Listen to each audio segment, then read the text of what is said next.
ಕಟಕ ರಾಶಿ. ಕಟಕ ರಾಶಿಯವರ ಮಾಸ ಭವಿಷ್ಯ, 9ನೇ ತಿಂಗಳ ಮಾಸ ಭವಿಷ್ಯ ಹೇಗಪ್ಪ ಇದೆ ಅಂದ್ರೆ, ನಿಮ್ಗೆ ಕಟಕ ರಾಶಿಯಲ್ಲೇ ಗುರುಗ್ರಹ ಇರ್ತಾನೆ. ನಿಮ್ಗೆ ಗುರುಗ್ರಹ ಏನಂತಂದ್ರೆ ಒಂಥರ ಒಳ್ಳೇದು ಆಗ್ತಾ ಇರುತ್ತೆ, ನಿಮ್ಗೆ ಸ್ವಲ್ಪ ಕೆಟ್ಟದ್ದು ಆಗ್ತಾ ಇರುತ್ತೆ. ಯಾಕೆ ಕೆಟ್ಟದ್ದು ಆಗ್ತಾ ಇರುತ್ತೆ ಅಂತಂದ್ರೆ, 6ನೇ ಮನೆ ಅಧಿಪತಿನೂ ಅವನೇ ಆಗಿರ್ತಾನೆ ನಿಮ್ಗೆ.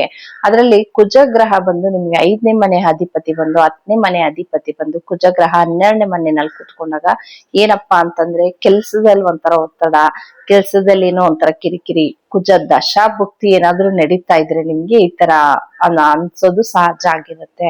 ಏನಾದ್ರೂ ಬದಲಾವಣೆ ಮಾಡೋಣ, ಈ ಕೆಲ್ಸ ಬೇಡ ಬಿಟ್ಟು ಬೇರೆ ಜಂಪ್ ಆಗೋಣ ಅಂತ ಏನಾದ್ರೂ ಅನ್ಸಿತ್ತು ಅಂದ್ರೆ, ಕುಜ ದಶಾಭುಕ್ತಿ ನಡೀತಾ ಇದ್ರೆ ಆದ್ರೆ ಬದಲಾವಣೆ ಮಾಡ್ಬೇಡ್ರಿ, ಇದು ಸರಿಯಾದ ಸಮಯ ಅಲ್ಲ. ಯಾಕೆ ಸರಿಯಾಗಿರೋ ಕೆಲ್ಸನ ಬಿಟ್ಟು ನೀವು ಬೇರೆ ಕೆಲ್ಸ ಚೆನ್ನಾಗಿರೋದು ಅಂತ ಹೋಗ್ತೀವಿ ಅಂತ ಅನ್ಕೋತೀರಾ. ಆದ್ರೆ ಆ ಕೆಲ್ಸದಲ್ಲಿ ಏನಂದ್ರೆ ಮೊದ್ಲಿದ್ದಿದ್ ಕೆಲ್ಸನೇ ಉತ್ತಮ ಅನ್ಸೋದು ಕೂಡ ಸಹಜ ಆಗುತ್ತೆ. ಹಾಗಾಗಿ ಕೆಲ್ಸ ಬದಲಾವಣೆ ಮಾಡ್ಬೇಕು ಅಂದ್ರೆ ಈ ತಿಂಗಳನ್ನ ಕಳೆದ್ಮೇಲೆ, ಈ ತಿಂಗಳು ಕಳೆದ ನಂತರ ಮಾಡಿ. ಯಾಕೆಂದ್ರೆ 19ನೇ ತಾರೀಕು ನಂತರ ಕುಜಗ್ರಹ ನಿಮ್ ರಾಶಿಗೆ ಬರ್ತಾನೆ. 10ನೇ ಮನೆ ಅಧಿಪತಿ 5ನೇ ಮನೆ ಅಧಿಪತಿ ನಿಮ್ ರಾಶಿಗೆ ಬರ್ತಾನೆ. ಅವಾಗ ನಿಮಗೆ ಒಂದು ಒಳ್ಳೆ ಬೇರೆ ಆದ ಒಳ್ಳೆ ಐಡಿಯಾ ಬರುತ್ತೆ. ಅದರಿಂದ ನೀವೇನಪ್ಪಾ ಅಂತಂದ್ರೆ ಯಾವ್ದೇ ರೀತಿಯ ಕೆಲ್ಸನ ಚೇಂಜ್ ಮಾಡದೇ ಇರೋದು ಉತ್ತಮ ಅಂತಾನೆ ಹೇಳ್ತೀನಿ. ಇನ್ನು 2ನೇ ಮನೆಯಲ್ಲಿ ಬುಧ ಗ್ರಹ ಮತ್ತೆ ರವಿ ಗ್ರಹ ಎರಡೂ ಇರ್ತಾನೆ. ಕುಟುಂಬ ಸ್ಥಾನದಲ್ಲಿ 2ನೇ ಮನೆಯಲ್ಲಿದ್ದಾಗ ಸಪೋರ್ಟ್ಗಳು ಚೆನ್ನಾಗಿರುತ್ತೆ. ನಿಮ್ಗೆ ಹಣಕಾಸಿಂದು ಏನೋ ರವಿ ದಶಾ ಬುಧ ದಶ ನಡೀತಾ ಇತ್ತಂದ್ರೆ ಹಣಕಾಸಿನಲ್ಲಿ ಯಾವುದೇ ರೀತಿಯ ತೊಂದರೆ ಇರಲ್ಲ ನಿಮ್ಗೆ. ಅದ್ರಲ್ಲಿ ಬುಧ ಗ್ರಹ ಬಂದು ನಿಮ್ಗೆ ಏನಪ್ಪಾ ಅಂತಂದ್ರೆ 7ನೇ ತಾರೀಕು ನಂತರ ಚೇಂಜ್ ಆಗ್ತಾನೆ, 3ನೇ ಮನೆಗೆ ಬರ್ತಾನೆ. ನಿಮ್ಗೆ 12ನೇ ಮನೆ ಅಧಿಪತಿ 3ನೇ ಮನೆಗೆ ಬರ್ತಾನೆ.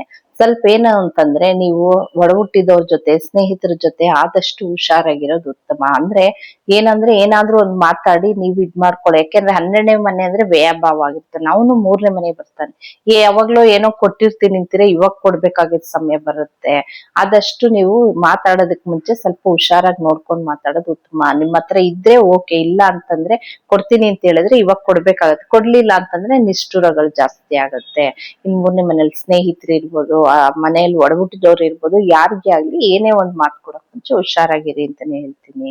ಇನ್ ರವಿ ಗ್ರಹ ಬಂದು ಏನಪ್ಪಾ ಅಂತಂದ್ರೆ, ಅವನು ಕೂಡ ತನ್ನ ರಾಶಿನ ಬಿಟ್ಟು ಸಿಂಹರಾಶಿನ ಬಿಟ್ಟು ಅವನು 3ನೇ ಮನೆಗೆ ಬರ್ತಾನೆ 17ನೇ ತಾರೀಕು ನಂತರ. ಇನ್ನ ಸುಖ ಸ್ಥಾನದಲ್ಲಿ ಏನಪ್ಪಾ ಅಂತಂದ್ರೆ 4ನೇ ಮನೆಯಲ್ಲಿ ಶುಕ್ರ ಗ್ರಹ ಇರ್ತಾನೆ.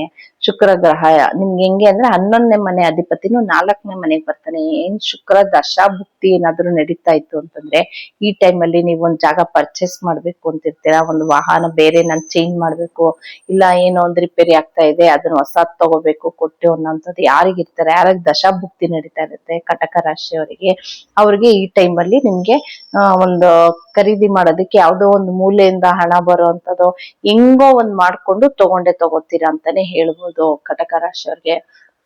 ಇನ್ನು 8ನೇ ಮನೆಯಲ್ಲಿ ರಾಹು ಗ್ರಹ ಇರೋದ್ರಿಂದ ಸ್ವಲ್ಪ ನಿಮ್ಗೇನು ಅಂತಂದ್ರೆ ಬೇಡದೇ ಇರೋ ಕಡೆ ಮನ್ಸು ಓಡೋ ಅಂತದ್ದು. ಅಂದ್ರೆ ನೀವೇನ್ ಮಾಡ್ತಾ ಇದ್ದೀರಾ ಅನ್ನೋದೇ ಯಾರಿಗೋ, ರಾಹು ದಶಾ ಭುಕ್ತಿ ಏನಾದ್ರು ನಡೀತಾ ಇತ್ತು ಅಂತಂದ್ರೆ ಏನ್ ಮಾಡ್ತಾ ಇದ್ದೀರಾ ಅನ್ನೋದು ನಿಮ್ಗೂ ಅರಿವು ಇರಲ್ಲ, ಬೇರೆಯವ್ರಿಗೂ ನೀವು ಹೇಳೋದಿಲ್ಲ. ಆತರ ಏನು ಗೌಪ್ಯವಾಗಿ ಇಟ್ಟಿರ್ತೀರಾ. ರಾಹು ಅಂತ ಅಂದ್ರೆ ಗೌಪ್ಯವಾಗಿ ಇಟ್ಟಿರ್ತೀರಾ. 8ನೇ ಮನೆಯಲ್ಲಿ ರಾಹು ಇರೋದ್ರಿಂದ ಒಂದೇನೋ ಒಂದು ಬೇಡದೇ ಇರೋಂತ ದುಡ್ಡು ಇನ್ವೆಸ್ಟ್ ಮಾಡಿ ಹಾಳು ಮಾಡೋ ಅಂತದ್ದು, ಬೇಡದೇ ಇರೋದಕ್ ಕೆಲ್ಸ ಏನೋ ಒಂದಕ್ಕೆ ಇನ್ವೆಸ್ಟ್ ಮಾಡಿ ಲಾಸ್ ಮಾಡ್ಕೊಳ್ಳೋ ಅಂತದ್ದು, ಈ ತರ ಎಲ್ಲ ನಿಮ್ಗೆ ಆಗ್ತಾ ಇರುತ್ತೆ.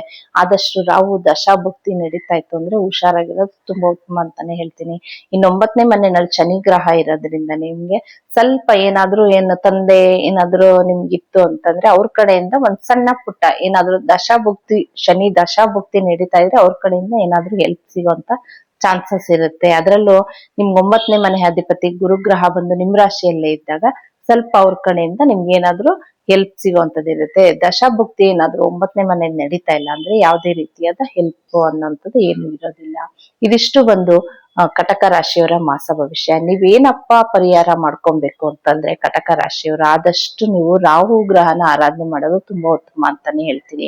ಯಾಕೆಂದ್ರೆ 8ನೇ ಮನೆಯಲ್ಲಿ ಇರೋದ್ರಿಂದ ನಿಮ್ಗೆ ಏನಂತಂದ್ರೆ ಸ್ವಲ್ಪ ಅದರಿಂದ ಲಾಸ್ ಆಗೋಂತ ಚಾನ್ಸಸ್, ಕೆಟ್ಟ ಕಡೆದ ಮನ್ಸು ಎಳಿಯೋಂಥದ್ದು ಇಂಥದ್ದೆಲ್ಲ ಕಮ್ಮಿ ಆಗ್ಬೇಕು ಅಂತಂದ್ರೆ ರಾಹುನ ಆರಾಧನೆ ಮಾಡ್ತಾ ಬನ್ನಿ. ಪ್ರತಿ ಭಾನುವಾರ ನಾಗರ್ಕಲ್ನ ಆರಾಧನೆ ಮಾಡ್ತಾ ಬನ್ನಿ.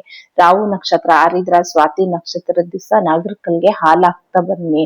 ಇದಿಷ್ಟು ಒಂದು ಕಟಕ ರಾಶಿಯವರ ಮಾಸ ಭವಿಷ್ಯ.